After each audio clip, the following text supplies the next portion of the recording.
Entonces realizaremos un ejercicio que trate de la corrección del factor de potencia. Entonces nuestro ejercicio es: una carga conectada a una línea de alimentación de 220 voltios de 60 Hz consume 5.4 kilowatts con un factor de potencia de 0.82 en atraso. Hay que tener en cuenta este atraso. Entonces vamos a calcular el capacitor que se requiere para corregir el factor de potencia a 0.96. Esos kilowatts por lo general no se manejan en kilowatts, sino que se manejan en watts. Ahorita los vamos a cambiar. Entonces tenemos nuestro circuito que tiene una carga, y en nuestro circuito tenemos un voltaje, que es más y menos, de 220 voltios, y tenemos también que tener en cuenta que tiene una frecuencia de 60 Hz, ¿cierto? Para poder hallar el atraso que tiene esto, entonces vamos a recrear de nuevo este ejercicio en otro circuito, teniendo nuestra carga y teniendo en cuenta que nuestra carga no va a cambiar. Entonces, ¿qué vamos a hacer? Que como la carga consume 5.4 kilowatts, que es el factor de potencia que pasa de 0.82 a 0.96, que es lo que queremos que pase, entonces eso se va a conectar a un capacitor. Ese capacitor es el que vamos a hallar, porque ese es el que va a indicar el cambio de atraso a normal para que nuestro factor de potencia cambie. Entonces, ¿qué pasa? Por la ley de factor de potencia, que por lo general son Pitágoras, vamos a tener que en nuestro ángulo total, en la parte opuesta, vamos a tener potencia reactiva. En nuestra hipotenusa vamos a tener, en nuestro adyacente vamos a tener potencia activa. Y aquí vamos a tener potencia aparente, como dijo mi compañero. Entonces, ¿qué pasa? Cuando estamos hablando de Pitágoras, vamos a tener que en este ángulo vamos a tener un desfase, que es lo que conocemos como factor de potencia, que lo conocemos así, ¿cierto?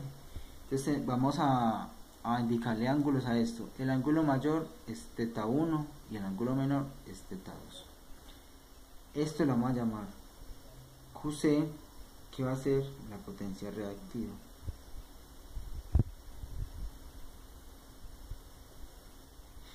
Y vamos a darle nombres a esto: Q1, ¿cierto? Y S1, como para que entendamos. Vamos a tener también en cuenta que en este Q1 también vamos a encontrar a Q2, y que QC, o sea, nuestra potencia reactiva, va a ser la resta de Q1 con Q2. Entonces, teniendo pues esto, vamos a llamar entonces nuestros datos. Nos dijeron que la carga era de 5.4 kilowatts, o sea 5400 watts.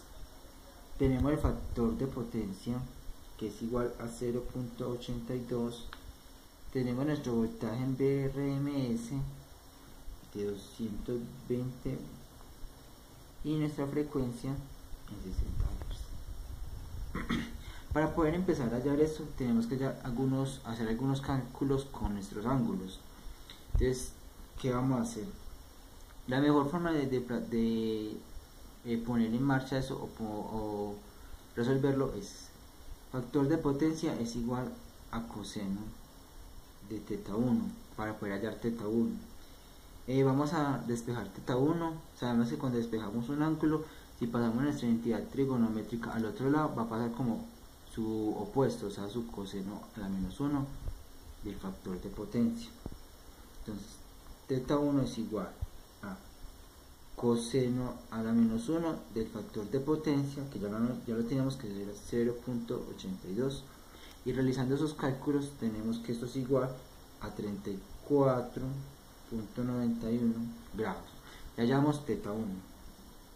Tenemos también que hallar, entonces, ya que tenemos θ1, tenemos que hallar Q1 para poder hallar nuestra potencia reactiva, porque hay que hallar eso para poder hallar potencia reactiva.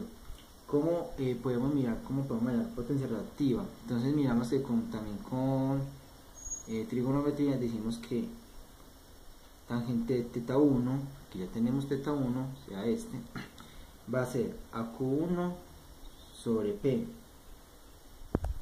Dijimos que este es P, como llamamos es S1, Q1, P, estamos dando valores a esto para que nos quede más fácil de solucionarlo. Entonces, Q1 va a ser igual a P, la pasamos a multiplicar por tangente de θ1. Y resolviendo eso tenemos que nuestra P va a ser la carga que está dando en este. ¿Por qué? Porque es la que está pasando por el circuito. Entonces 5400 por tangente de θ1. ¿Y cuánto es θ1? 34.92. Eso nos va a dar 3768.5, ¿cierto? Y con sus unidades respectivas. Listo. Sigamos. Y entonces, ¿qué pasa? Ya tenemos entonces nuestra primera parte. Entonces, nuestro factor de potencia 2, que es lo que queremos, que es 0.96, como en el ejercicio nos estaba diciendo. Entonces, ¿qué? Factor de potencia, de nuevo. ¿Cuánto es factor de potencia? Muchachos, recordemos, coseno de θ2, porque es que hay que hallar θ2 para poder hacer todos. ¿Para qué llamamos θ2? Para hallar Q2, para poder hacer el residuo entre esos dos. Entonces, vamos a hacerlo rápido, entonces, porque ya no sabemos esto. θ2 va a ser igual a coseno a la menos 1 del factor de potencia 2. Recordemos, porque ya estamos hallando el cambio en el que queremos plantearlo. Entonces, θ2 es igual a 16.27. Recordemos, hacemos un reemplazo acá, que coseno a la menos 1, el factor de potencia es 0.96, que en el ejercicio nos lo habían dado. Recordemos eso. Igual, ya tenemos θ2, hay que hallar a quién, a Q2. ¿Con quién? Tangente de θ2 es igual a Q2 sobre P, donde Q2 va a ser igual a P por tangente de θ2. Igual, hacemos nuestras respectivas operaciones, y eso nos va a dar 1576 con sus respectivas unidades. No olvidemos, reemplazamos este ángulo, el que tenemos acá, perdón, este ángulo que tenemos acá, y que esto es la carga, P es carga. Tengámoslo por acá por si lo necesitamos. Ya. Entonces, ¿qué fue lo que dijimos? Que QC es igual a Q1 menos Q2. Lo vamos a reemplazar. QC es igual a 3768.5 o 5 menos 1576, ¿cierto? Eso es igual a 2192.5. La fórmula del capacitor. Entonces, ya después de esto, vamos a hallar la fórmula del capacitor, que va a ser QC. ¿Quién es QC? QC es potencia reactiva. Es potencia reactiva sobre la frecuencia por el voltaje BRMS, ¿cierto? Entonces vamos a reemplazar. Tengamos en cuenta que este voltaje BRMS, se me había olvidado, es al cuadrado. Entonces 2192.5, ¿cierto? Sobre 2pi por 60 por 220 voltios al cuadrado. No olvidemos que esta frecuencia, en realidad, esto es voltaje angular, y entonces el voltaje angular es igual, o pues por muy general en física utiliza velocidad angular, pero es 2pi por la frecuencia, ¿cierto? Entonces es igual a 1.20 por 10 a la menos 4, realizando pues todo nuestro ejercicio, o sea, y eso está en faradios, y si lo queremos en microfarados va a ser 100.20 microfaradios. Esto es lo que nos dio nuestro capacitor, o sea, lo que necesitamos aplicarle a nuestro circuito para que quite el retraso.